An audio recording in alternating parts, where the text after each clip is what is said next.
দর্শক, আমি জান্নাতুল নাইম আপনাদের সবাইকে স্বাগত জানাচ্ছি মুক্তমঞ্চে। আমাদের এই অনুষ্ঠানের পৃষ্ঠপোষক ইস্পাহানী মির্জাপুর চা।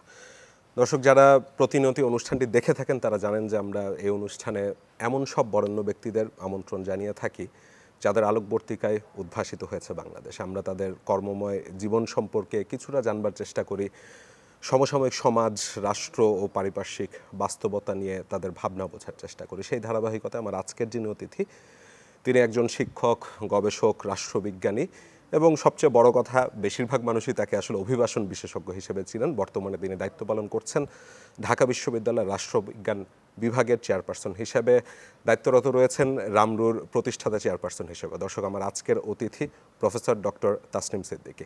প্রফেসর ডক্টর তাসনিম সিদ্দিকী, আপনাকে স্বাগত এবং অসংখ্য ধন্যবাদ আপা যে আমাদের আমন্ত্রণে সাড়া দিয়ে এত ব্যস্ততার মধ্যে স্টুডিওতে আসলেন। কেমন আছেন?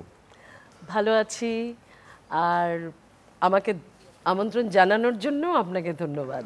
আপা, আপনার তো যেটা বলছিলাম পরিচয় শুরুতেই যে আপনি রাষ্ট্রবিজ্ঞান বিভাগের চেয়ারপারসন হিসেবে রয়েছেন, 2022 সালে দায়িত্ব নিয়েছিলেন এবং সম্ভবত খুব দ্রুতই অবসরে যাচ্ছেন। জি, তো এই 2 বছর সময়টা কেমন ছিল? কারণ যেহেতু শীঘ্রই যাবেন, এবং ওই সময়টা আসলে জানতে চাচ্ছিলাম আপা। হ্যাঁ, আমি তো রিটায়ার করতে যাচ্ছি 10 তারিখে। ঢাকা বিশ্ববিদ্যালয়ের আচ্ছা। নিয়ম অনুযায়ী যেদিন জন্মদিন সেদিন রিটায়ারমেন্ট এখন।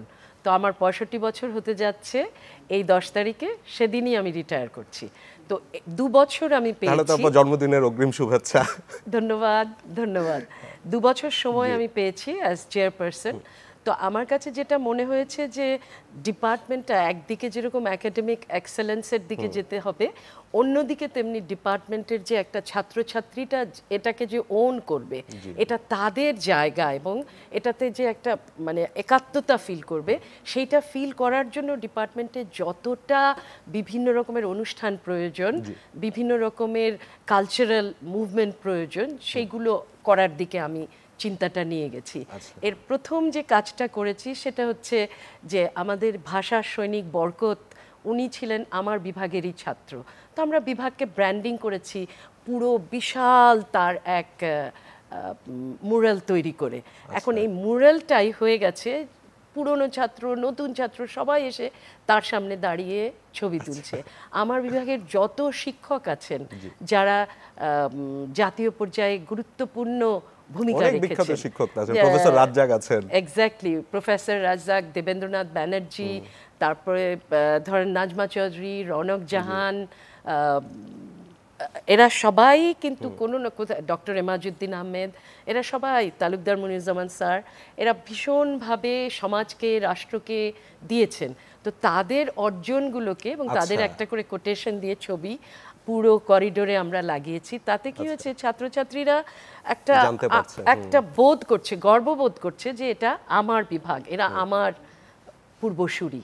তো এইভাবে ধরেন পুরো লাইব্রেরিটা, আমাদের সেমিনার লাইব্রেরিকে আমরা যেটা করেছি এটা হলো ডিজিটালাইজ করেছি পুরো ক্যাটালগিংটা। ফলে যে কেউ যে কোনো জায়গা থেকে এখন বই দেখতে পাচ্ছে। রুমগুলোকে আধুনিক একেবারে মাল্টিমিডিয়াতে তৈরি করে, ব্লাইন্ড প্রপার দিয়ে, এডুকেশনটাকে মোর একটা যেন ওদের কাছে মনে হয় একটা নতুন জায়গায় ঢুকলাম, নতুন কিছু করছি। আর ছাত্রদের যে খেলাধুলা, ছাত্রদের যে কালচারাল কন্ট্রিবিউশন, সেইগুলোকে পুরো ডিপার্টমেন্ট জুড়ে ডিসপ্লে করেছি। তো এইগুলো এবং ছাত্রদের সেমিনার, শিক্ষকদের সেমিনার, ছাত্ররা তো ভাবতেই পারে না যে শুধু তাদের পেপার নিয়ে একটা অ্যানুয়াল সেমিনার হতে পারে। তো এই কাজগুলো করার মধ্য দিয়ে আমার মনে হয় ডিপার্টমেন্টের ভেতরে একটা কি বলবো, একটা ডাইনামিজম শুরু করা গেছে। তো যেটা প্রতিজন আগের চেয়ারম্যানরাও বিভিন্ন কিছু করেছেন। তো আমার দিক থেকে মনে হয়েছে এগুলো দরকার, এগুলো আমি করেছি। আপা, দীর্ঘ এতটা বছর ঢাকা বিশ্ববিদ্যালয়ের সাথে ছাত্র হিসেবে শুরু করলেন, 84 থেকে শিক্ষকতা করলেন, অবসরে যাচ্ছেন, মন খারাপ হচ্ছে না?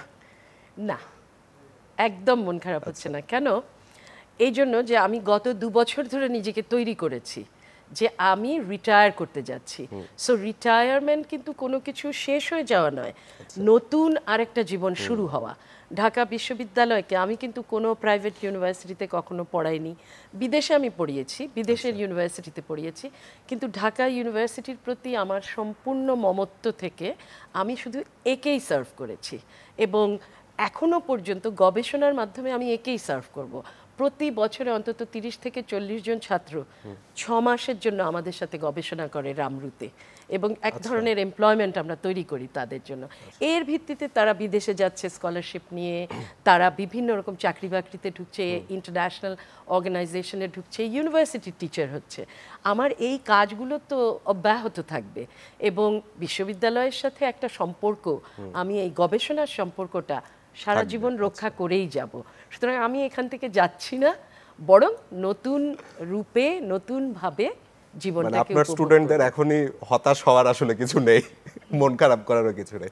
আপা, আপনার ব্যক্তিগত জীবন নিয়ে আরেকটু জানবো, তবে একটু একটা সমসাময়িক প্রসঙ্গে চলে আসতে যাচ্ছিলাম। 2 বছর আগে প্রথম আলোতে আপনার একটা লেখা পড়ছিলাম, আপনি প্রশ্ন তুলেছেন যে সরকারের চেয়েও সিন্ডিকেট বড় কিনা। তো মালয়েশিয়া ইদানিং কি হচ্ছে সবাই জানেন, দর্শকদের সুবিধার্থে আবার একটু মনে করিয়ে দিতে চাই যে যতজনকে অনুমোদন দেওয়া হয়েছিল তাদের মধ্যে থেকে 33,000 শ্রমিক যেতে পারেনি। প্রবাসী কল্যাণ মন্ত্রণালয় বলছে সংখ্যাটা 17,000, বাইরা বলছে যে সংখ্যাটা 5,000, এবং বাইরা দোষ চাপাচ্ছে মন্ত্রণালয়ের ঘাড়ে, মন্ত্রণালয় চাপাচ্ছে বাইরার ঘাড়ে। বিএমএটি বলছে আমরা তো কিছুই বুঝতে পারছি না কি হচ্ছে আসলে। আবার মালয়েশিয়ার শ্রমবাজার ঘিরে হচ্ছেটা কি? প্রথমে একটা কথাই বলতে হবে, সিন্ডিকেশন হলে যে এই পরিণতি হয়, এটা কিন্তু আমাদের এর আগে যে মন্ত্রী মহোদয় ছিলেন উনি বুঝেছিলেন। উনি বুঝেই কিন্তু ইমরান সাহেবের কথা আহমেদ এমপি, এখনো এমপি উনি কিন্তু বারবার করে বলেছেন যে আমরা সিন্ডিকেশনে যাব না, গেলে এটাকে আমরা হ্যান্ডেল করতে পারবো না। কেন 2008-এ 2016-তে এই একই ঘটনা কি ঘটেনি? প্রচুর লোক সেখানে আমরা পাঠিয়েছি, সেখানে কোনো যেই সব ফার্মের লোক পাঠিয়েছি তাদের কোনো চাকরি দেবার মতন ক্ষেত্রই নেই, তাই না?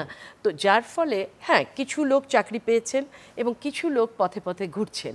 এই অবস্থায় যখন ভিসা বলা হলো যে মের 30 তারিখের পর থেকে আর যেতে পারবে না, তখন খুব দ্রুত আবার চেষ্টা চললো যা বাকি আছে তাদেরকে পাঠিয়ে দেওয়ার। অনুমোদন দিল তো, শেষ দিন পর্যন্ত দিল। সরকারের তো আমি বলবো এখানে তেমন কিছু করার ছিল না, যতটা দ্রুত বেগে যতটুকু তারা দিতে পেরেছে দিয়েছে। কিন্তু এটা তো একটা কি বলবো, এই যে এতগুলো আমরা এনেছি সবাইকে দিতে হবে, দিয়ে ওখানে গিয়ে চাকরি পাবে না, ওখানে গিয়ে গাছতলায় থাকবে, এয়ারপোর্টে শুয়ে থাকবে, সেই অবস্থায় সরকারকে এদেরকে অনুমোদন দিয়ে যেতে হবে। আমার কাছে মনে হয় যে এটা রিক্রুটিং এজেন্সির ঠিক দাবি নয়, বরং আমি বলবো রিক্রুটিং এজেন্সিকে এখন একটু দায়বদ্ধ করার সময় এসছে যে যখন আমরা সবাই মিলে বললাম যে সিন্ডিকেশনে যাবেন না, তারপরেও যখন সিন্ডিকেশনে গেলেন, সিন্ডিকেশনের যে ফলাফলটা এখন হয়েছে, এইটার দায়ভার সিন্ডিকেট মেম্বারভুক্ত রিক্রুটিং এজেন্সিদেরই নিতে হবে। এবং যেই মানুষগুলো যেতে পারলো না, সরকারের ঘাড়ে দায়ভার না চাপিয়ে এই মানুষগুলোকে তাদের টাকা পয়সা যা তাদের কাছ থেকে নিয়েছেন সব আবার ফেরত দেওয়া উচিত বলে আমি মনে করছি, এবং সরকারের এটা আদায় করা উচিত। আর যেটা হয়েছে আপনি আমি সবাই জানি যে এইমাত্র এই যে যারা 100 জন যারা লোক পাঠাতে পেরেছেন, আসলে তো 16-17 রিক্রুটিং এজেন্সির লোকই গেছে এদের মাধ্যমে। প্রতিটা ভিসা বাবদ তারা 1.5 লাখ টাকা করে রেখেছেন, তাহলে দাম গিয়ে দাঁড়িয়েছে 5 লাখ টাকা।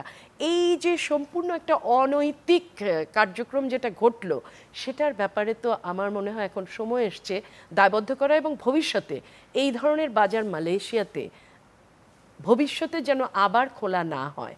হ্যাঁ, আমার তো বহু লোক যাচ্ছে, আমার এই মালয়েশিয়ার বাজারটাকে আমি যদি বিশুদ্ধভাবে খুলতে না পারি তাহলে তো প্রয়োজন নেই। কেন নেপাল পারছে? নেপালে তো এই ধরনের ঘটনা ঘটেনি, তাই না? আমাদের কেন ঘটছে? এই জায়গাগুলো আমার মনে হয় গভীরভাবে ভাবতে হবে এবং ভেবে দায়িত্ব নিতে হবে। শুধু এর ঘাড়ে দোষ ওর ঘাড়ে দোষ চাপিয়ে লাভ নেই। বাইরাকে দায়িত্ব নিয়ে বলতে হবে আমার যারা রিক্রুটিং এজেন্সি এই কাজে যুক্ত ছিলেন তাদের সময় এসছে সেলফ ইভ্যালুয়েশনের, এবং সেলফ ইভ্যালুয়েশন করে শুধু নিজের টাকা বানানোকে বড় করে না দেখে যে মা যে বাবা জান প্রাণ ইয়ে করে এই টাকাগুলো জোগাড় করে এই লোকগুলোকে পাঠাচ্ছেন, তাদের চেহারাগুলো একবার যেন তারা মনে করে যেন তারা একটু নৈতিক রিক্রুটমেন্টের দিকে আগান। এটা আমার কি বলবো, আমার একটা এই বয়সে এসে এই পর্যায়ে এসে আমার মনে হয় তাদের প্রতি অনুরোধ। আপা নৈতিকতার প্রশ্ন যেহেতু আসলো, গতকালই বাইরের একটা সংবাদ সম্মেলন হচ্ছিল, আমি শুনছিলাম সেখানে বাইরের একজন সদস্য বলছিলেন যে অতিরিক্ত যে টাকা পয়সা নেওয়া হয় এই ব্যাপারে নাকি তিনি কিছুই জানেন না। তো আমাদের সাংবাদিকতা যেহেতু আপা আমরা করি, সরকারি যে খরচ ৭৯,০০০ ৮০,০০০ সেটা যে ৬.৫ ৭ লাখ টাকাও আমি দেখেছি গিয়েছে। তো নীতি নৈতিকতার প্রশ্ন কি তাদের ক্ষেত্রে খুব বেশি খাটে নাকি? এবং আপনি শুরুতে যে প্রশ্নটা করেছিলেন যে সিন্ডিকেট কি সরকারের চেয়ে বড় নাকি, আসলে কি তাই? আমি বলেছিলাম রাষ্ট্রের চেয়ে বড়, যে রাষ্ট্রের চেয়ে বড় নাকি, তাই না? আমি এই প্রশ্নটা করেছি, দেখা যাচ্ছে সিন্ডিকেট রাষ্ট্রের চেয়ে বড়, কিন্তু আসলে তো তা নয়। রাষ্ট্র যদি চায়, রাষ্ট্র কিন্তু এটাকে হ্যান্ডেল করতে পারে।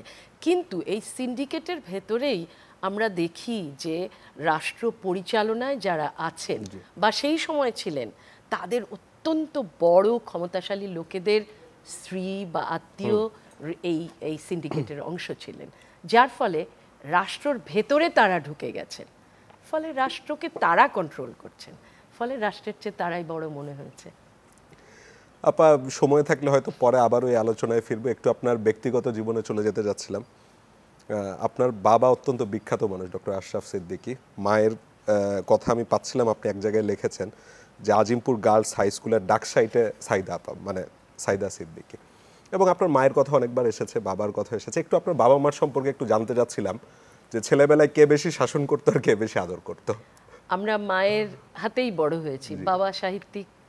আমরা যখন একদম ছোট, উনি পিএইচডি করছেন, উনি আমেরিকাতে প্রথমে মাস্টার্স, না আরো, হ্যাঁ 63-তে ফিরে আসেন। তার মানে আমাদের ছেলেবেলাতে উনি আমাদের জীবনে ছিলেন না। উনি পিএইচডি করছেন, আমরা ছিলাম, আমরা বলবো লেফট বিহাইন্ড হাউসহোল্ড যে বলি মাইগ্রেন্টদের, আমরা ছিলাম একটা ফেলে যাওয়া পরিবার। তো উনি ওখানে পিএইচডি করছেন, আমার মাই পড়াতেন, মাই স্কুলে নিতেন, মাই সমস্ত কিছু। শুধু মা বলবো না, আমার মামারা, খালারা, আমাদের নাজিমউদ্দিন রোডে আমার জন্ম, আমার নানার বাড়ি 37 নাজিমউদ্দিন রোড। তো সেখানে একটা বিশাল একান্নবর্তী পরিবারের ভেতরে আমরা সবার সন্তান হিসেবে বড় হয়েছিলাম। তো সেই জায়গাটায় মাই মুখ্য ভূমিকায় ছিলেন।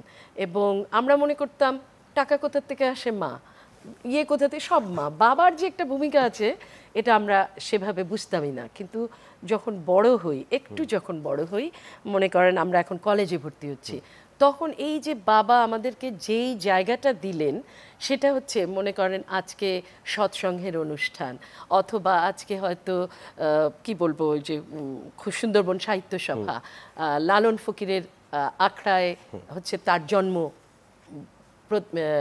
উদযাপন, এই অনুষ্ঠানগুলোতে উনি আমাদেরকে নিয়ে যেতেন। এবং এইগুলোর মধ্য দিয়ে যে একটা কালচারাল ওরিয়েন্টেশন এবং মানুষকে ভালোবাসতে শেখানো, বাবাকে আমি দেখি একজন মানব দরদি সাহিত্যিক কবি হিসেবে, এবং আমাদের ভেতরে উনি এই জিনিসটা দিয়েছেন। এবং বাবা আমাদের কাছে বড় হয়ে এসছেন মায়ের মৃত্যুর পরে। মা মারা যান 1995-এ। তারপরে দেখা গেল আমরা বাবাকে এমনভাবে আঁকড়ে ধরলাম যে মানে যে কোনো কিছুতে বাবা যেন আমাদের সন্তান। তো এখন তাকে দেখে রাখতে হবে, তার সব কিছু ঠিক থাকতে হবে, যে কোনো মূল্যে সে যেন আমাদের ছেড়ে যেতে না পারে। তো আমরা 5 ভাই বোন আমাদের জান প্রাণ দিয়ে বাবাকে বলবো যে নিজেদের জীবনের অংশ করে রেখেছিলাম। এবং তিনিও হাসি ঠাট্টা হইচই, তিনি ওরকম বাবা ছিলেন না যে গম্ভীর ডাকসাইটে পড়াশোনা কেন করছো না, ওই টাইপের বাবা তিনি ছিলেন না। তিনি ছিলেন মোর, লিখছেন একটা সিগারেট তার ধরাতে হবে, সিগারেটটা হাতে দিয়ে বলতো যা তো রিয়া সিগারেটটা ধরিয়ে নিয়ে আয়। হ্যাঁ, তিনি ছিলেন এরকম। মা এসে বকা, এটা করছো কি তুমি, এটা করছো কি, মেয়েকে সিগারেট খাওয়াচ্ছ, ও খাবে না, ওর টান দিবে না, শুধু ধরিয়ে আনবে। সো উনি ছিলেন ওই ধরনের মানুষ। তো ওই ধরনের মানুষের সাথে বড় হওয়ার একটা মানে জীবনের প্রতি অন্য ধরনের একটা বোধ তৈরি হয়, যেটা বাবা দিয়েছেন। আর মা দিয়েছেন একজন স্কুল শিক্ষক, সেই সময় 4-5 জন আজিমপুর স্কুল চালাতেন। আয়শা আমিন, ফিরোজা খাতুন, কামরুন আপা, সাইদা সিদ্দিকী, মনোয়ারা ইসলাম, এই 5 জনই স্কুল চালাতেন প্র্যাকটিক্যালি। আম্বর আলী স্যার ছিলেন প্রধান শিক্ষক। এদের যে জীবন চরিত, এবং এরা প্রধানমন্ত্রী, আমাদের প্রধানমন্ত্রীও কিন্তু তাদের ছাত্রী। হ্যাঁ, তো এদের জীবন চরিত্রটা এক ধরনের মানুষ তৈরি করেছে। আপনি ওই সময়কার আজিমপুর স্কুলের যত ছাত্রীদের দেখবেন যত আপনার সেক্রেটারি হচ্ছে যত হচ্ছে সব আজিমপুর স্কুলের। ওই সময় 60s-এ আজিমপুর স্কুল সবচেয়ে মানে কি বলবো সবচাইতে ভালো একটা স্কুল যেটা তারা গড়ে তুলেছিলেন। তো ওই দিক থেকে খুব ওই জিনিসগুলো আমাদেরকেও দিয়েছেন, আমরাও তার ওই আদর্শগুলো যে মানে স্মল থিঙ্কিং, হাই থিঙ্কিং আর প্লেন লিভিং, এটাই ছিল তাদের মোটো। এবং কখনো কোনো ওই যে সম্মান করতে হবে, গিয়ে সালাম করতে হবে, এই জিনিসগুলো তাদের ছিল না। তাদের ছিল যে কোনো কিছুকে প্রশ্ন করবে, প্রশ্ন করার মধ্য দিয়েই তুমি সম্মান করবে। হ্যাঁ, তো তাদের সম্মানবোধ, তাদের জিনিসগুলো অন্যরকম ছিল। যে আমার মামার কথা যদি বলি, জাস্টিস আব্দুল ওয়াদুদ চৌধুরী, উনি যে ধরনের একটা জীবন কাটিয়ে গেছেন, না একটা বিচারক, তাদের মতো আজকে যদি ডক্টর আব্দুল লতিফ চৌধুরী, তার সমস্ত সম্পত্তি ঢাকা বিশ্ববিদ্যালয়কে দিয়ে গেছেন, কারণ উনি ঢাকা বিশ্ববিদ্যালয়েরই ফিজিক্সের প্রফেসর ছিলেন এবং টিচার্স অ্যাসোসিয়েশনের সেক্রেটারি ইত্যাদি পদে ছিলেন 69 মুভমেন্ট ওই সময়গুলোতে। তো এদের জীবনটা অন্যরকম। ভাষা আন্দোলনে আমার চাচা আবু সাইদ চৌধুরী বাংলাদেশের প্রেসিডেন্ট ছিলেন, তাই না, সেকেন্ড রাষ্ট্রপতি ছিলেন। এবং তাদের কাছ থেকে যে জিনিসগুলো পাওয়া, সেই মূল্যবোধটা নিয়েই চলতে চেষ্টা করেছি জীবনে। কখনোই একটা নির্লোভ জীবন কাটাতে চেষ্টা করেছি যেটা তাদের কাছ থেকে পেয়েছি, এবং কাজ করে যেতে চেষ্টা করেছি।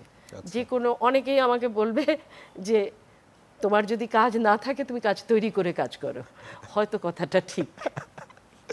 আপা, আপনার বলছিলাম যে আপনার বেশ কিছু লেখালেখি আমার পড়া হয়েছে, এত প্রাঞ্জল লেখা আমার চোখের সামনে ওই সময়টা ধরা দিচ্ছিল। আপনার বাসার বর্ণনা আমি পাচ্ছিলাম, আপনার আজিমপুর কলোনির কথা সেখানে এসেছে, নাজিমউদ্দিন রোডের বাসা এসেছে, এবং পরবর্তীতে ধানমন্ডির 14 নম্বর রোডের 551 নম্বর বাড়ির কথা এসেছে, যেখানে বোধহয় আপনারা 60s-এর দিকে গেলেন।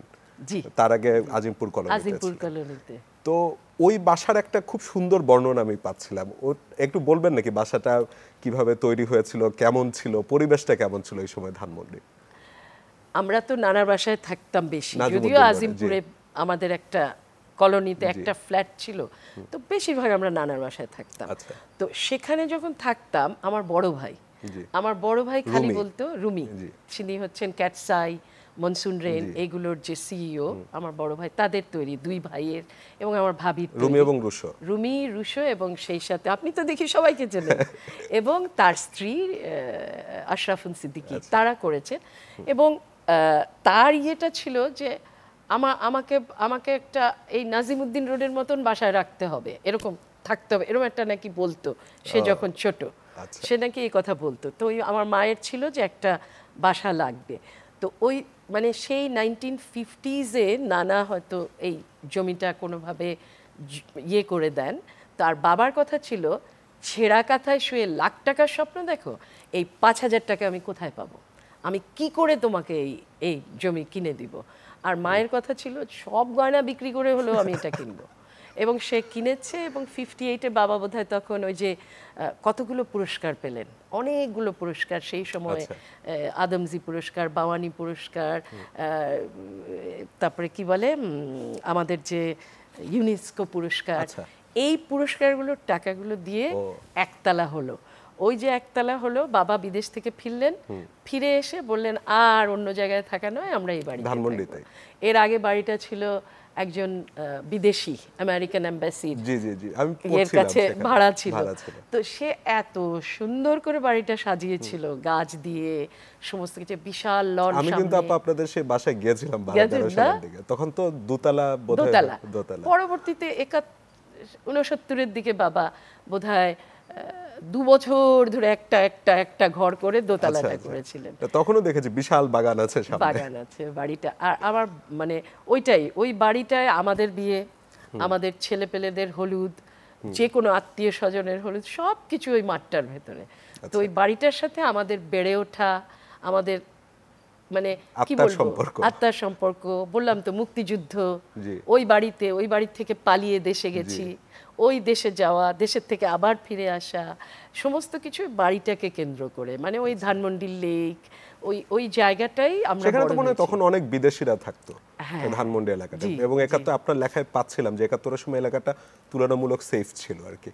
প্রথমে সেফ ছিল, পরে এপ্রিলে একটা ওই যে বম জি, জি, মুক্তিযোদ্ধারা মারলো, তারপরে ওখানে এসে ক্যাম্প করলো আমাদের পাশের এবং বাসাতেই সেই সময় তো একটা আপনাদের ক্যাম্প করলো। পালাতে হলো। সেই গল্পটা আপনার শুনবো যদি তার আগে একটা ছোট বিরতি নিয়ে আসি অনুমতি দিলে। নিশ্চয়ই। দর্শক, মুক্তমঞ্চ অনুষ্ঠানে সময় হলো একটা ছোট্ট বিরতির, ফিরছে একটু পর, সাথেই থাকবেন।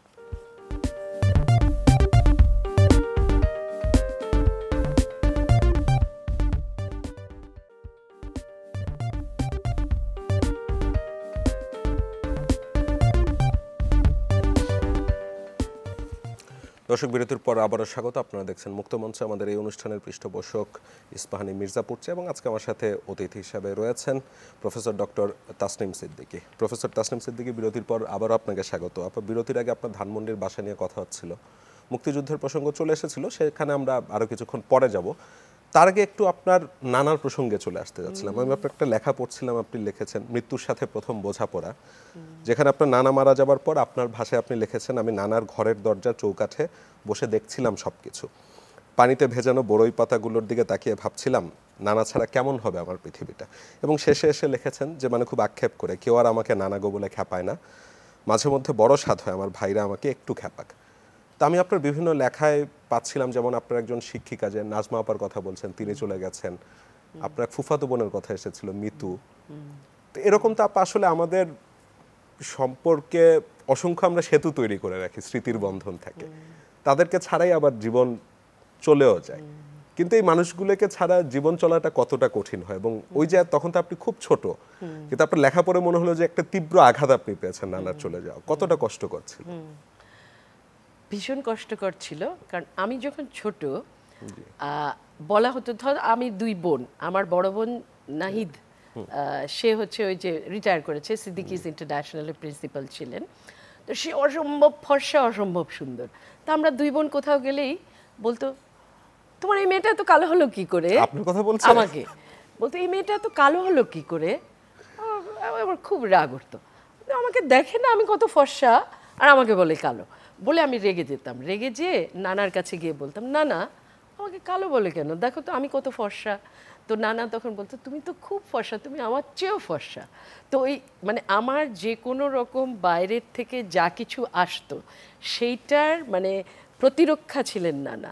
বলতো, আমাকে বলা হতো তো মা আদর করে বেশি বড় ছেলেকে, মানে আমার বড় ভাইকে, আর বাবা আদর করেন আমার বড় বোনকে, তোকে কেউ আদর করে না।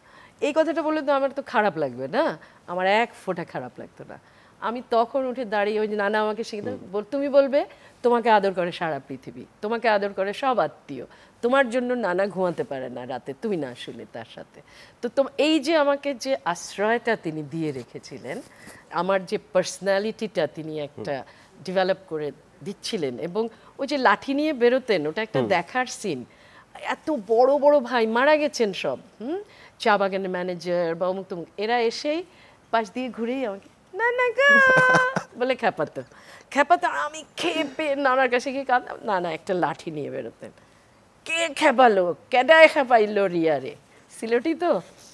এই কথা বললেই, আচ্ছা, আবার জানার ইচ্ছা ছিল, রিয়া বলে কি আপনাকে ফ্যামিলিতে ডাকে? সবাই রিয়া আমার ডাকনাম।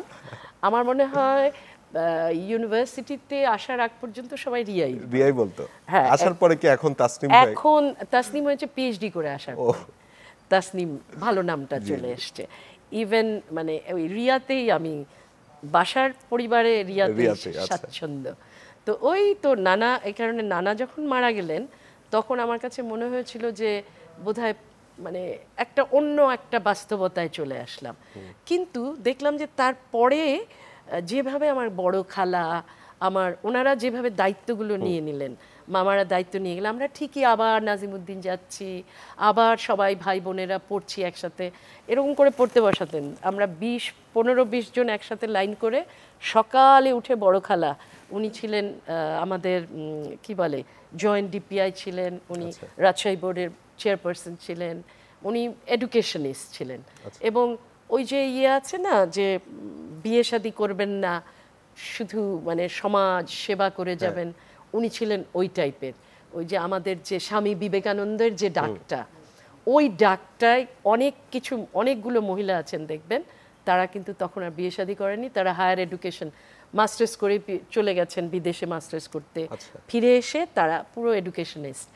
ওনারা এরকম পড়তে বসাতেন, সকাল 6টায় বসাতেন, দুপুর 12টা পর্যন্ত প্রত্যেকে বই নিয়ে আমরা পড়ছি। তো যার ফলে ওই নানার জায়গাটা আবার অন্যরা এসে নিয়ে নিয়েছেন।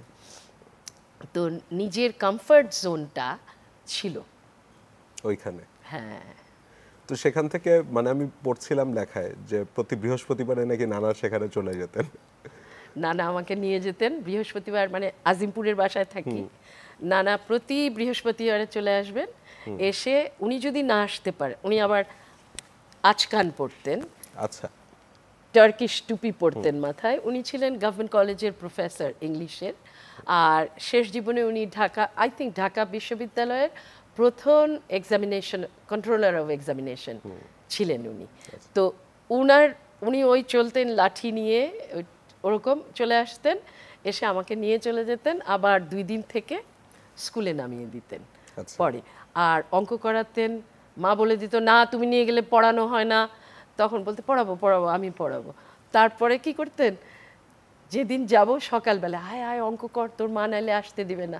তখন কটা অঙ্ক করায় আবার আমাকে শিখাই দিত, মাকে বলবি রোজ করছিস, বলবি না যে শেষ মাথায় তোকে করাচ্ছি।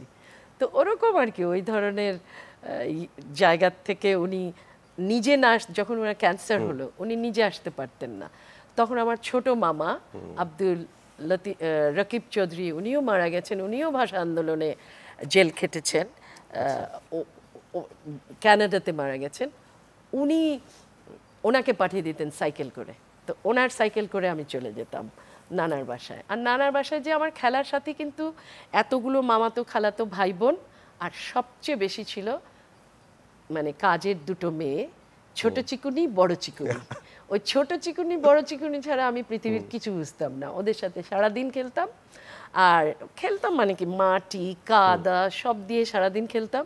আর বাবা এসে যদি দেখতো, তাড়াতাড়ি খালারা তখন আমার হাত পা ধুইয়ে পরিষ্কার করে দিয়ে, দেখ দুলাভাই এসে বলবে তুই এরকম আছিস। কিন্তু আমি ওদের সাথেই খেলতাম সারাদিন। এবং দুঃখ যে ওই মেয়েগুলোর পরবর্তী জীবন খুব কষ্টের যখন দেখেছি, এখন খারাপ লাগে, কিন্তু তখন তো বুঝতাম না।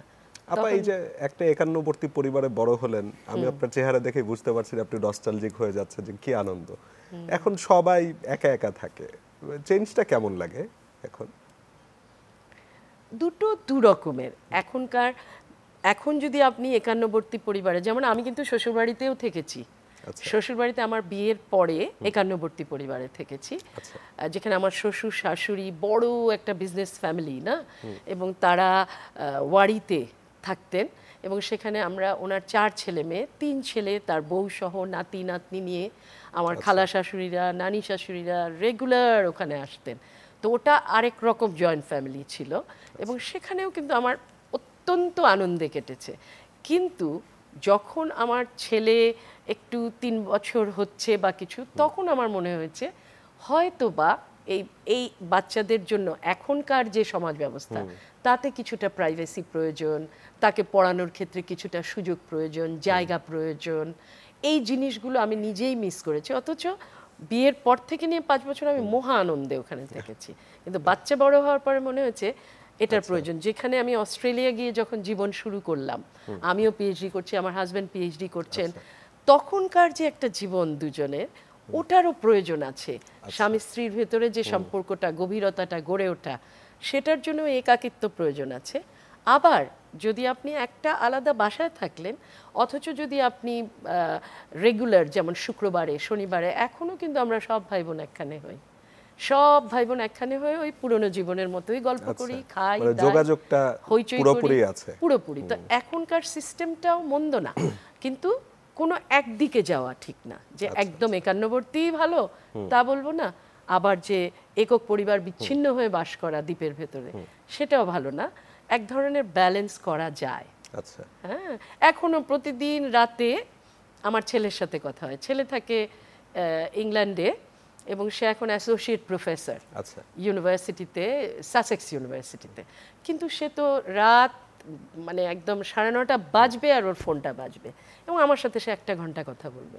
মেয়ে সকালে ফোন করবে, কারণ সে অস্ট্রেলিয়াতে, সকালে ফোন করে আমার আধা ঘন্টা কথা না বলতে পারলে, মানে পুরো ওই যোগাযোগটাই থেকে গেছে, বলবে যে রামরুই তো তোমার বেবি, আমরা তো তোমার কেউ না।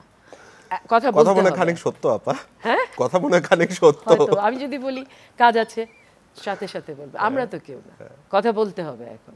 তো ওই কথা বলবে, তার মানে কি, তার মানে এখনকার ফ্যামিলির কনসেপ্ট বদলে গেছে। এটা হলো আপনি একই সঙ্গে দুটো তিনটা স্পেসে বসবাস করেন। আমি নাতি নাতনি নিয়ে যখন খেলি কথা বলি, সেটা আমি তখন অস্ট্রেলিয়ার স্পেসে, ইংল্যান্ডের স্পেসে বসবাস করি। তারা আবার ঠিকই তার এই বাবা মায়ের বাড়ি এখানে বসবাস করে ওই সময়টুকুর জন্য।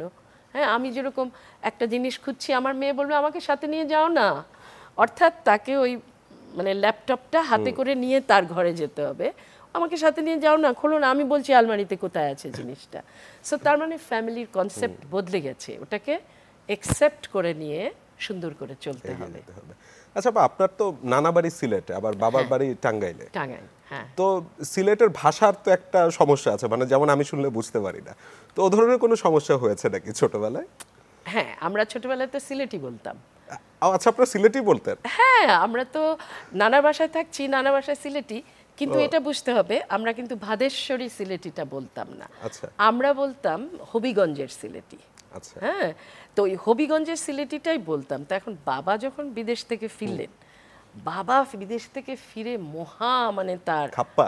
হ্যাঁ একদম, এ কি, আমার ছেলে মেয়ে কেউ শুদ্ধ ভাষায় কথা বলতে জানে না, এটা কি কথা, এটা কি কথা। তার জন্য তো আরো বেশি শকিং আর বিষয়টা। তারপরে হচ্ছে যে তখন আমরা সেই ছোট্টবেলায় সবাই ইংলিশ মিডিয়াম স্কুলে পড়তাম, তো ওইটাও তার একটা বিশাল রোষের কারণ যে না, আমি বাংলার প্রফেসর, আমার বাচ্চা ইংলিশ মিডিয়ামে পড়বে, এটা হয় না।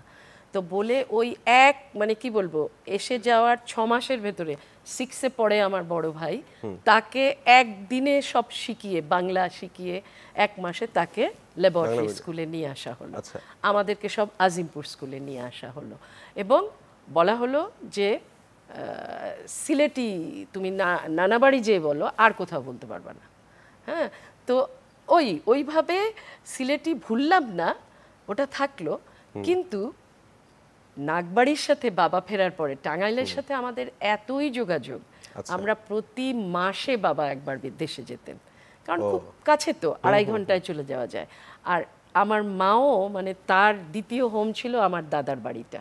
তো যার ফলে আমরা ওই দেখা যায় আস্তে আস্তে সিলেটির চেয়ে বেশি ওই টাঙ্গাইলেই যাওয়া কি হচ্ছে। বাসাস, এই কথাটাই, হ্যাঁ এই জিনিসটার ভিতরেই বেশি চলে গেছি। এখন আপনার তো বলতো, আমার হাজবেন্ড বলতো, কোনো দিক থেকেই তোমার মাকে তো সিলেটি মনে হয় না, মনে হয় টাঙ্গাইলে। তো ওই আর কি, তো এটা যখন যেখানে থাকছে মানুষের মিক্সড কালচার, মিক্সড কালচার। আচ্ছা আপা, আপনার এরপর ঢাকা ভার্সিটিতে মানে রাষ্ট্রবিজ্ঞানে পড়ার ইচ্ছা হলো কেন? মজার গল্প, অ্যাক্সিডেন্টাল। অ্যাক্সিডেন্টাল? আচ্ছা, কি Yeah. গল্পটা? গল্পটা হলো, আমার পড়ার ইচ্ছা জার্নালিজমে, তখন প্রথম ডিপার্টমেন্ট খুলেছে, আমি ওখানে অ্যালাউই হইনি। আমি অ্যালাউ হয়েছি ইকোনমিক্স, পাবলিক অ্যাডমিনিস্ট্রেশন আর সরি হিস্ট্রি আর পলিটিক্যাল সায়েন্স। এটা আপা কি 75-76? না, আচ্ছা এটা হচ্ছে 78, 77, 78-এ। তো আমি তখন একসাথে পরীক্ষা হতো না, আলাদা আলাদা ডিপার্টমেন্টের পরীক্ষা। তো আমি অ্যালাউ হয়েছি ওই দুটোতে। তো আমি তখন গেছি যে আমার মা, আমার একজন আত্মীয় বললেন, তুই অঙ্ক পারিস? আমি বলছি, একদম অঙ্ক পারি না, ভুলেও ইকোনমিক্সে যাস না। এখন মনে হচ্ছে পারবি, যেই অঙ্ক আসবে তুই একদম গোল্লা খাবি, ফার্স্ট ক্লাস পাবি না, বেরো ওখান থেকে। তো ইকোনমিক্স বাদ হয়ে গেল। তারপরে আসছে পলিটিক্যাল সায়েন্স, সিভিক্স আমার একদম ভালো লাগতো না কলেজে। তো আমি হিস্ট্রিতে গিয়ে ভর্তি হওয়ার জন্য লাইনে দাঁড়ালাম, আর উল্টো দিকে আমার বান্ধবী দাঁড়ালো পলিটিক্যাল সায়েন্সে ভর্তি হতে। একটু পরে সে লাফ দিয়ে এসে আমার হাতটা ধরে, সব কিছু একসাথে, স্কুল কলেজ সব একসাথে, তুই কেন এখন হিস্ট্রি পড়বি, তুই এদিকে আয়, এই মরা মানুষের গপ্প পড়ে কী করবি, তুই এদিকে আয়, আমি আর তুই পলিটিক্যাল সায়েন্সে পড়বো। আমি বলছি, আমার তো এগুলো ভালো লাগে না। বলে পরে ভালো লেগে যাবে, একসাথে থাকা হচ্ছে আসল। তো আমি ভর্তি হয়ে মাকে গিয়ে বললাম, মা হিস্ট্রির, মাকে গিয়ে বললাম, মা তোমার সাবজেক্ট পড়া হলো না, আমি পলিটিক্যাল।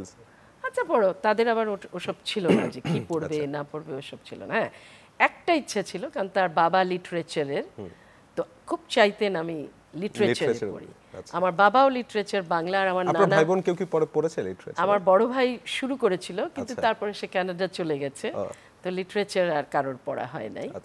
তবে এখন আমি খুব বাংলা সাহিত্যের বই পড়ি, মানে গল্পের বই তো আগেও পড়তাম, কিন্তু এখন বাংলা সাহিত্যের ইতিহাস এই জিনিসগুলো আমি খুব মানে আমাকে খুব টানে, খুবই পড়ি। আপা এই যে ইতিহাস টানে যে বললেন বাংলা সাহিত্যের, ওই যেটা বলছিলাম যে আপনার লেখা পড়তে যে ওই সাহিত্য বোধটা টের পাওয়া যায়, তো ছোট ছোট লেখা কখনো বড় লেখা হিসাবে করবার ইচ্ছা আছে নাকি? প্রথম আলোর থেকে কয়েকবার বলেছে যে লেখা বাড়লে অনেক কয়টা লেখেন, আমরা একটা বই করব। আচ্ছা, হ্যাঁ, তো আমি তাদেরকে বলেছি রিটায়ার করি, রিটায়ার করার পরে লিখবো। 37 নাজিমুদ্দিন রোড একটা করব, আর একটা হলো 71 আমার 71 বিভিন্ন জনের 71 আচ্ছা। নিয়ে। মানে 71টা যে শুধু কয়েকজনের বিষয় না, আমার কাছে এটা খুব খারাপ লাগে যে যুদ্ধটা এটা আমাদের প্রত্যেকের অন্তর ভেতরে গাথা, কিন্তু যেন মনে হয় কয়েকজনেরই যুদ্ধ, যেন মনে হয় অন্যরা এর অংশ নয়। আপা যেহেতু আমার 71-এর প্রশ্ন আসলো, আমি একটু দর্শকদের উদ্দেশ্যে সেখান থেকে একটু কোট করি তাহলে। আচ্ছা। আপনি আপনার রওনা দিয়ে দিয়েছেন, মানে ওই যে বলছিলেন শেলিং হয়েছে, তারপর রওনা দিলেন, আপনার লেখায় আসছে আমরা চলছি, ঠিক করলাম কি, ঠিক বললাম কি, আমরা কি চলছি না, তো আমরা পালাচ্ছি বাড়ি ওই 14 নম্বর রোডের বাসার থেকে, যাকে বাবা নাম দিয়েছেন রূপকথা, সেটি ছেড়ে ছাই রঙের পেছনে খোলা পিকআপটা যখন বেরোলো, আকাশটা তখন কালো মেঘে গুমোট হয়ে আছে। আপনারা ভাই বোন সবাই মিলে রওনা দিলেন এবং শেষে এসে আপনি লিখছেন যে আমার 71 একান্তই আমার, কখনো কাউকে জানানোর প্রয়োজন বোধ করিনি, কিন্তু এখন উপলব্ধি করছি আমরা আমাদের গল্পগুলো তুলে ধরছি না বলে যুদ্ধের লিখিত অভিজ্ঞতাগুলোতে একই ধাঁচের গল্প উঠে আসছে। এর অসুবিধা হলো আমাদের যুদ্ধের ডিসকোর্সটা সংকীর্ণ হয়ে যাচ্ছে, সাধারণ মানুষের গল্পগুলো ক্রমে হারিয়ে যাচ্ছে, কিন্তু 71 সাধারণের, 71 গণমানুষের, 71 সবার। সে 71-এর আপা আপনি শেষে লিখছেন যে আবার লিখবো আমাদের যুদ্ধের না বলা গল্প। তো সে 71-এর আপা কিছু না বলা গল্প আসলে শুনতে যাচ্ছিলাম, এবং ওই যে আপনি তখন 13-14 বছরের কিশোরী, আপনার পিঠাপিঠি বড় বোন, ভাই আছে, আপনার ছোট বোনটা একেবারে ছোট, ভাইটা ছোট, সবাই মিলে এক ধরনের আশঙ্কা নিয়ে রওনা দিচ্ছেন, পথে যেতে যেতে পাকিস্তানি হানাদাররা আপনার গাড়ি আটকাচ্ছে, সেখানে যেন উর্দু কথা বলে সেজন্য একজন ড্রাইভার আছে। ওই অভিজ্ঞতাটা যখন এখন চিন্তা করেন, তখন কি একই রকম ভাবে শিউরে ওঠেন, নাকি মনে হয় যে অন্যরকম কোন এক রূপকথার জগতে ছিলেন? ভয় লাগে, এখনো ভয় লাগে। এখন মৃত্যুর সাথে একদম পাশে গিয়ে এসছি তো মৃত্যুর, কারণ পুরো সবাই মানে ওই গাড়িটা তো পড়ে গেল খাদে, ওদের গাড়িটা, আর তখন সব এসে নিয়ে দাঁড়িয়ে মানে গুলি করবার উপক্রম করছে, আর আমাদের গাড়ি তো বুঝতে পারছে না, মুষলধারে বৃষ্টি সে চালিয়ে যাচ্ছে, তখন মানে খুবই ভয়ের অবস্থা। মানে আপা একটু যদি শুরুর থেকে গল্পটা বলতেন, কখন সিদ্ধান্ত নিলেন যে চলে যাবেন, বাসাটা ছাড়তেই হচ্ছে? আচ্ছা, যেটা হলো আপনারা মানে আমার নানার ভাই হচ্ছেন ডক্টর আলিম চৌধুরী, যিনি শহীদ হয়েছেন, তাই না? এখন তার বাবার বাড়িটা, এগুলো সব একসাথে, তার বাবার বাড়িটা আর আমাদের বাড়িটা পাশাপাশি, মাঝখানে একটা দরজা। তখন ওই বাসাটা এসে লুকিয়েছিলেন মুক্তিযোদ্ধা অনেকে, না ইভেন একটা সময় খুব সম্ভব নজরুল ইসলাম ওই বাসাটায় ছিলেন পালিয়ে 2-1 দিন। তারপরে হচ্ছে যে শ্যামলী চৌধুরী, ওনার ভাই বোন সবাই এসে এই বাসায় পালানো। হ্যাঁ, এবং তারপরে এখান থেকে যখন সবাই পালিয়ে চলে গেলেন, এটা আর্মির কাছে খবরটা গেল যে এই বাড়িতে ছিলেন। তখন পরবর্তীতে এই মানে ওনারা তো নেই, আলিম চৌধুরী তো তখন ঢাকায় অন্য বাসায় থাকেন। পরবর্তীতে উনি যখন অবস্থা কিছুটা পাকিস্তান আর্মি একভাবে গুছিয়ে নিয়ে ঢাকা শহরকে রাখতে চাইলো, বিশ্বের কাছে দেখাতে চাইলো যে শান্তশিষ্ট আছে, তখন ওনাকে বদলি করে দেয়া হলো রাজশাহীতে। তো উনি রাজশাহীতে আছেন, ফ্যামিলি তখনও ঢাকায় আছে। ওই সময়টা এসে এই বাড়িটা আর্মি ক্যাম্প করলো আমাদের পাশের বাড়িটাতে। ওখানে এটা করার ফলে যেটা হলো যে ওখানে আর পাশে আর থাকা যাচ্ছে না, এই যে ঘরের ভিতরে আটকে রাখা, বারান্দায় বেরোতে না দেয়া, ঘর থেকে মানে ওরকম একটা বন্দি জায়গার ভেতরে আমরা ছিলাম। এবং শুধু আমরা নয়, আমার চাচাতো বোন, ফুফাতো বোন, অনেকে আমাদের বাসায়, মনে হচ্ছে ধানমন্ডিটা অন্য জায়গার চেয়ে নিরাপদ, সুতরাং এখানে এসে আছেন। তো এই পরিস্থিতিতে যখন পাশে আর্মির হলো, তখন আমাদেরকে মানে বলা হলো যে আমাদের সবার চলে যাওয়া দরকার। এর ভেতরে আরেকটা ঘটনা ঘটলো, ওই আবু সাইদ চৌধুরীর বাড়িটাও দখল করলো আর্মি নিয়ে, আপনার চাচার কথা বলছেন? চাচার, ওনার বাড়িটা, এবং জিজ্ঞাসাবাদ করতে থাকলো যে মানে ওনারা, উনি তো তখন দেশের বাইরে। উনি চলে গেছেন, জি, উনি সেখানে তহবিল সংগ্রহ করছিলেন আগের দিন, হ্যাঁ আগেই তিনি মানে বুঝতে পেরেছেন যে ক্র্যাকডাউন হবে, সেই রাতেই উনি চলে গেছেন, যে যুদ্ধের পক্ষে কাজ করছেন আন্তর্জাতিক পরিসরে। তো তার ওই বাড়িতে লকার ছিল, সিন্দুক ছিল, সবার গয়না থাকতো ওখানে। ওই সিন্দুকটা কেউ পুকুরে ফেলে দিয়েছিল, ওইটাকে ধরে সবাইকে খোঁজা শুরু হলো। তখন আমার ফুপুরা, আমার বাবা, সবাই আমরা মানে ঠিক হলো যে পালিয়ে যেতে হবে, এখানে থাকা যাবে না। তখন আমরা সবাই মানে এক একজন এক একভাবে, একসাথে যাইনি, একসাথে কোনো রওনা না, যে যে যার যার জায়গা থেকে আমরা যার যার মতন করে রওনা দিলাম। সিদ্ধান্ত নিলেন টাঙ্গাইলে চলে যাবেন, টাঙ্গাইলে গ্রামে চলে গেলাম। তো ওই গ্রামে ওই যাওয়ার পথে তো বিভিন্ন ঘটনা, তাই না? প্রথম মানে যেটা হচ্ছে যে রাস্তায় যে বিষয়গুলো, যেটা আপনি দেখলেন যে আমাদেরকে, যেহেতু আমাদের গাড়িটা যাচ্ছে আর পাশে একটা ট্রাক যাচ্ছিল একেবারে আর্মি ভরা, তারা একদম খাদে পড়ে গেল। খাদে পড়ে যে উঠে এসে বন্দুক তাক করলো, মারবে, বলছে যে আমরা ইচ্ছা করে ফেলে দিয়েছি। তো এখন আসলে তো তা না, পরে ওই যে উনি পশতু ভাষা জানতেন, ওইখানকার দেখলেন যে পশতু, উনি বললেন যে মানে মেরা তো কই কাসুর নেই থা ইত্যাদি ইত্যাদি বলে উনি বুঝালেন যে আমরা আসলে চাইনি তোমাকে ফেলতে, তো না হলে মেরেই ফেলতো তখন গুলি করে। তো ওই ওই ঘটনাটা পার হয়ে আরও যাচ্ছি, অর্ধেক রাস্তায় গিয়ে গাড়ি ওটা নষ্ট হয়ে গেছে। আমি এমন দুষ্টু 13 বছরের মানুষ, বঙ্গবন্ধুর সব ছবি আমার একটা ডায়েরিতে, যত ওনার বক্তৃতা সেই সময়কার সব সাটা। যখন মনে হচ্ছে ওই গাড়িটার মানে বাঙ্কটা এমন যে আর দেখা যাবে না, উপরে আমরা বসছি, আমি একটা ড্যানোর টিনের ভিতরে ওই ডায়েরিটা কি করে ফেলে যাই ওটা নিয়ে গেছি। যেই গাড়ি নষ্ট হয়েছে ওটা তো এখন একটা কি বলে ট্রাঙ্কের ভেতরে ইয়েতে দিয়েছে, কি বলে ছাদে ছাদে। এখন প্রতিটা ট্রাঙ্ক খুলছে, আমি তো বুঝতে পারছি, মা বাবা কাউকে বলি নাই, বুঝতে পারছি যে কি হবে। তো সব আমার ভাই খুলে খুলে দেখাচ্ছেন যে এই ট্রাঙ্ক এই ট্রাঙ্ক। तब बोलছে ये लड़का तो बहुत स्मार्ट देखा जेता, तुम लोग तो गार्नेट लेकर घूरते हो इसीलिए तो चेक करना पड़ता। बोले ওই সুটকেসটা চেক করেনি, ওইটা যদি চেক করতো পুরো মানে সবার জীবন শেষ হয়ে যেত। তো কারণ ওটা শুধু বঙ্গবন্ধুর ছবি আর যত মুক্তিযুদ্ধের গান ওই এক মাসে আমি লিখতাম দেখে আমার মাও ওই ডায়েরিটার মধ্যে লিখতাম, আমার যে যখন যে গান শুনছে সব ওই গানগুলো ওটার ভেতরে, আর তার বক্তৃতা। তখন কেমন মানে বুঝতেন যে হচ্ছে যুদ্ধ করতে হবে, হ্যাঁ জিতবো, তখন একদম জিতবই। হ্যাঁ, আর তখন তো প্রথমে বলা হলো বাড়ির উপরে পাকিস্তানের ফ্ল্যাগ লাগাতে হবে, আর আমরা তো রাতে চুপ চুপ করে গিয়ে আমরা যে ফ্ল্যাগ উড়িয়েছিলাম বাংলাদেশে, ওটাকে আমরা নিজেরা হাতে সেলাই করেছি, প্রত্যেকের সেলাই আছে বাংলাদেশের যে ফ্ল্যাগটা বানানো হলো এক রাতে, প্রত্যেকে ওই ফ্ল্যাগটা আমরা তো চুরি করে উঠে গিয়ে উপর থেকে নামিয়ে আনলাম। তো এগুলো সমস্ত, এবং তারপর ওটাকে একটা প্লাস্টিকের ভেতর ভরে মাটির নিচে ফুলের বাগানে পুঁতে রাখা হলো। তো এগুলো তো সব আমাদের পার্ট অফ আমাদের গ্রোয়িং আপ না।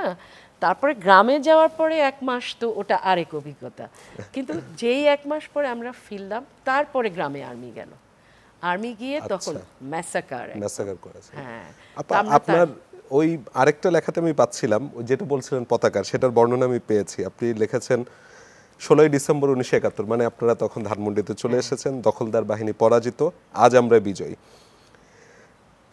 সেই সময়টা আমাদের বাড়ির দোতলায় ভাড়া থাকতো টুটু তানিয়ারা। সকাল থেকে আমরা ঝুড়ি ভরে বাগানের সব ফুল তুললাম, পেছনের বাগানে প্লাস্টিকে মুড়ে পুঁতে রাখা পতাকা, যেটা 23 থেকে 25 মার্চ পর্যন্ত উঠছিল, তা বের করা হলো। মনে পড়লো কিভাবে একদিনে বোতাম ঘর স্টিচ দিয়ে লালের ওপর হলুদ বাংলাদেশের মানচিত্রটা সেলাই করেছিল মঞ্জু খালা, পারভিন আপা ও মা।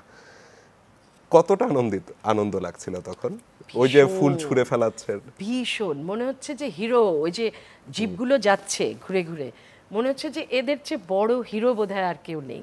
এবং আমরা ওই ফুলের ছেলের থেকে ফুল দিচ্ছি, তারা আবার আমাদের স্যালুট দিচ্ছে, তারা আবার বন্দুকের এরকম করছে আমাদের জন্য। মানে ইট ওয়াজ, মানে কি বলবো, যে মানে আমরাই যুদ্ধ করে এসেছি, আমরাই যেন যুদ্ধে জয়ী, এরকম একটা ফিলিং তখন সবার। এটা মানে আপামর জনসাধারণ, আমাদের ভাইরা তো সব বাইরে বেরিয়ে গেছে, ওখানে প্রায় মৃত্যুর কাছাকাছি ঘুরে এসছে, কারণ বিহারি কিছু সোলজার তখন ওই নিউ মার্কেটের ওখানে কিন্তু গুলি ছোড়া শুরু করে দিয়েছিল। তো অভিজ্ঞতা মানে সবারই আছে, এবং সবাই কিন্তু মানে মুক্তিযুদ্ধটাকে নিজের একটা জিনিস বলে এটাকে মানে নিজের ভেতরে এটাকে ইয়ে করে, ধারণ করে। আপনার আপা সেই লেখাতে আমি একজন কাবুলিওয়ালার কথা পাচ্ছিলাম, বুড়িও কাবুলিওয়ালা, মানে আরেকটা আপনার লেখা, ছোট না? আরেকটা লেখায় আপনার ছোট বোনের সাথে, এবং সেই কাবুলিওয়ালা যাকে মারতে এসেছিল আপনার মা একা দাঁড়িয়ে তাদের সবাইকে বের করে দেয়, এবং তখন আপনার লেখায় পাচ্ছি যে তালুকদার সাহেব যিনি আপনাদের পাশে থাকতেন তার মুখেই সম্ভবত প্রথম শুনলাম 16 রেজিমেন্ট, অর্থাৎ 16ই ডিসেম্বরের বিজয়ের পরে এরা সব নব্য মুক্তিযোদ্ধা সেজেছে। মানে অদ্ভুত এক অবস্থা ছিল মনে হয় তখন। প্রথম হাইজ্যাক শব্দটা শুনলাম, প্রথম হাইজ্যাক মানে গাড়ি, যার তার গাড়ি, বিহারীদের গাড়ি হাইজ্যাক হয়ে যাচ্ছে, তো ওই হাইজ্যাক শব্দটা শিখলাম। তারপরে হচ্ছে যে এই যে এসে এই বাড়িগুলো, হ্যাঁ এই যে বাড়িগুলো, এই যে বিদেশিরা ছিল, ওই বিদেশিরা যে চলে আপনাদের গেছে, লিব্বি সাহেবের বাড়ির নাকি হ্যাঁ সব ওই বাড়িটা লুট করলো। হ্যাঁ, তো এগুলো কারা? এরা তো মুক্তিযোদ্ধা নয়, এরা কোনো দিন মুক্তিযোদ্ধা নয়। এরা হচ্ছে যে যারা ওই যে বলা হচ্ছে যে কোন কোন 16 রেজিমেন্ট, মানে যেই রেজিমেন্ট নেই, তো তারা সেই রেজিমেন্টের। তো এরকম একটা জায়গায় তো গেল, যেই জায়গার থেকে কিন্তু বঙ্গবন্ধু ফেরত আসার পরে দেশকে যে একটা জায়গায় টেনে নিয়ে গেলেন, সমস্ত অস্ত্র বললেন যে এগুলোকে ফেরত দিতে হবে, এবং অস্ত্র কিন্তু ফেরত উনি তুলতে পারলেন। ওই জায়গাটা কিন্তু একটা মানে বলবো বিশাল ভূমিকা ওই সময়টা। না হলে কিন্তু দেশের ভেতরে এমন একটা অবস্থা, বিভিন্ন জায়গায় মানে মানুষের নিরাপত্তার যে জায়গাগুলো, সেগুলো এই ধরনের এলিমেন্টরা কিন্তু কোয়েশ্চেনের ভেতরে নিয়ে চলে আসছিল। স্বাধীনতার মানে আনন্দটাকে কিছু কিছু ক্ষেত্রে কম্প্রোমাইজ করে দিচ্ছিল। আপা একদম আলোচনার শেষে চলে আসছিলাম, আপনার আরেকটা লেখা যেটা লুলুর 71, সেখানে আপনি শেষে লিখছেন যে লুলু তো সাহসের সঙ্গে লড়ে যাচ্ছে তার জীবনের ওপর দিয়ে বয়ে যাওয়া এক একটি 71, এবং মানে বোঝাতে যাচ্ছেন যে জীবনে আসলে অনেক টাফ টাইম থাকে। আপনার জীবনে আপা সবচেয়ে টাফ টাইম কোনটা ছিল? মানে কখনো কি এসেছে যখন মনে হয়েছে হাল ছেড়ে দিতে হবে? অনেক সময়ই হয়, আচ্ছা, যখন হয় না সন্তান একটা বড় জিনিস, সন্তানের জায়গা থেকে যদি কোনো ভয় আসে, কোনো কিছু আসে, তখন যেরকম মনে হয় যে লাইফে আর কিচ্ছু চাই না, ও ভালো হোক, ওর ভালো হোক। ওই জায়গার সময় বেশ কিছুদিন আমার একদম ভার্টিগো হয়ে গেল একদম। হ্যাঁ, তারপরে হয়তো আমি এবং আমার স্বামী দুজনে মিলে আমরা refugee and migratory movements research unit তৈরি করেছিলাম। তো দুইজনে যখন একটা জিনিস তৈরি করি, দুজনের চিন্তা দুই রকম। আমরা তো দুজনে, আমি বলবো মানে এত মিল, আমি তো তাকে আমার গুরুর মতো দেখতাম, কারণ আমার 6 বছর সিনিয়র সে। তো সুতরাং তাকে আমি দেখতাম একটা রোল মডেলের মতো, একটা হিরোর মতো। হ্যাঁ, তো এখন যখন আমরা পিএইচডি করে এসেছি, আমি তখন বড় হয়েছি, এখন তো আমি ভাবতে শিখেছি। তো যখন রামরুটা করছি, আমি একভাবে রামরু করতে চাই, আর সে যেহেতু বাম রাজনীতি করা, সে বাম রাজনীতির আদলে রামরুটাকে দাঁড় করাতে চায়। কেউ টাকা পয়সা নেবে না, কাজ করবে, ওরকম একটা আইডিওলজি থেকে কাজ করতে চায়। আর আমি চাই যে এটাকে মানুষজনকে বেতন দিয়ে রাখতে হবে, তাদেরকে মানে তাদের সব দেখতে হবে, দেখে প্রপার অফিস থাকবে। ইউনিভার্সিটির 2 কামরার ভেতরে 10 বছর আমরা করেছি, এটা আর হবে না, আমাদের নিজস্ব অফিস লাগবে। এই জায়গাগুলো নিয়ে দুজনার ভিতরে প্রচণ্ড একটা কি বলবো অন্তর্দ্বন্দ্ব বলা যায়। হ্যাঁ, এবং সেই জায়গাটা আমি দেখতাম, আমি ফিল করতাম যে এত সুন্দর দুজনার সম্পর্ক, কিন্তু আমি দেখছি ওর আমাকে আর ভাল লাগছে না, আমার কিন্তু ওকে ভাল লাগে। আমার কথা হচ্ছে আমি আমার মতো করে করব, তুমি তোমার মতো করে করবা, ঠিক আছে, তুমি তোমারটুকু করো, আমি আমারটুকু করি। কিন্তু ওর মনে হচ্ছে না পুরোটাই একভাবেই হবে, এটা দুটো আদর্শ যায় না। তো এই জায়গাটা অন্তত বছর 2-3 এরকম একটা সময় গেছে, তখন আমার ভীষণ খারাপ লাগতো। মনে হতো তাহলে কি রামরু করাটা ওয়ার্থ? কারণ আমার কাছে তো ও অনেক বড়, আমার রিলেশনশিপটাই যদি একটা জায়গায় যায় যেখানে আমি আর সেই আনন্দ পাচ্ছি না, তাহলে কেন করব? আবার রামরুটা শুরু করেছিলেন কেন? মানে শিক্ষকতা করবার পাশাপাশি করবার অনুপ্রেরণা, ইচ্ছা কি কারণে হয়েছিল? এটা হয়েছিল আমরা যখন মানে পিএইচডি করে ফিরি, তখন আমরা ঠিক করেছিলাম সাদা দল, গোলাপি দল বা নীল দল করব না। আমরা এমন কিছু করব যেটা ছাত্রছাত্রীদের জন্য মঙ্গল হয়। অন্যরা দল করবেন, অন্যরা ইয়ে করবেন, আমরা করব এক্সট্রা কারিকুলার স্টুডেন্টদের জন্য, এবং আমরা গবেষণা করব। আর কাদের নিয়ে কাজ করব? Marginalised population. তো এই যে বিহারি, তারপরে রোহিঙ্গা রেফিউজি এবং পরবর্তীতে লেবার মাইগ্রেন্ট, আমরা এদের নিয়ে কাজ করব এবং ছাত্রদের রিসার্চ শেখাবো এবং শিক্ষকদেরকেও রিসার্চের ভিতর নিয়ে আসবো। এই মন থেকেই আমরা এটা তৈরি করেছিলাম। এখন পরবর্তীতে দেখা গেল এটা এখন বড় একটা প্রতিষ্ঠান হয়ে গেছে। এখন আমাদের 16টা ডিস্ট্রিক্টে অফিস, এবং তারা সেখানে সেবা দিচ্ছে অভিবাসীদের। হ্যাঁ, তো ভালো লাগে। এখন অন্যরা অনেক এটাকে গুছিয়ে কাজ করছে। তবে যেটা বলছিলাম, ওই যে আবরার এবং আমার ভেতরকার যে দ্বন্দ্বটা, সেইটার সময়টায় খুব মারাত্মক কাটালেন কষ্ট কিভাবে ছিল। আপা সেই দ্বন্দ্ব? কাটালাম কি করে? নিজেরাই বসে, আর আমার ছোট বোন সে সাইকোলজিস্ট, সে বসে বসে খালি বলতো আপনার ভাই, তাকে বোঝাতো আর আমাকে বোঝাতো, এবং দুজনকে বুঝিয়ে বুঝিয়ে আমরা কিন্তু একটা জায়গায় আবার আসলাম। ইটস নট, রামরু ইজ নট ওয়ার্থ আমাদের রিলেশনশিপটাকে কঠিন করার। তার চেয়ে কিছু কাজ তুমি করো, ওটা তোমার, আমি তোমারটায় কথা বলবো না, কিছু কাজ আমি করি, আমারটায় তুমি কথা বলো না। সেখানে তো এরকম করে এখন একটা ম্যাচিওরড জায়গায় জায়গাতে চলে আসলাম। তো যার ফলে উত্তরণটা ঘটাতে পেরেছি। অনেক সম্পর্কই কিন্তু এই উত্তরণ ঘটাতে পারে না। আপা, আলোচনা শেষ করতে যাচ্ছিলাম, আমি আমার সব অতিথির কাছেই তার কোনো প্রিয় গান বা কবিতার দুটো লাইন ওরে শুনতে আল্লাহ। চাই। আপনিও যদি শোনাতেন আপনার কোনো প্রিয় গান বা কবিতার দুটো লাইন, সেটা শুনে আমরা বিদায় নিব আজকে। নির্ঝরের স্বপ্নভঙ্গ থেকে একটু বলি, ঠিক আছে? আজি এ প্রভাতে রবির কর, কেমনে পশিল প্রাণের পর, কেমনে পশিল গুহার আঘাধারে প্রভাত পাখির গান, ওরে না জানি কেন রে এতদিন পরে জাগিয়া উঠিল প্রাণ, জাগিয়া উঠিছে প্রাণ, ওরে উছলি উঠিছে বাড়ি, প্রাণের বেদনা প্রাণের আবেগ রুধিয়া রাখিতে নারী। আপা, আপনাকে অসংখ্য ধন্যবাদ। আমরা প্রত্যাশা করব আপনি সামনের দিনে মানে অবসরের পরেও আপনার যেসব কর্মকাণ্ড আছে তা চালিয়ে যাবেন।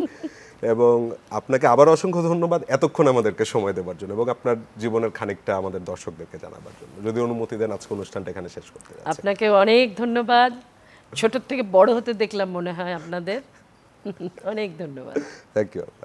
দর্শক, এরই সাথে শেষ করছি আজকের মুক্তমঞ্চ অনুষ্ঠানটি। যারা এতক্ষণ আমাদের সাথে ছিলেন তাদের সবাইকে অসংখ্য ধন্যবাদ এবং শুভরাত্রি।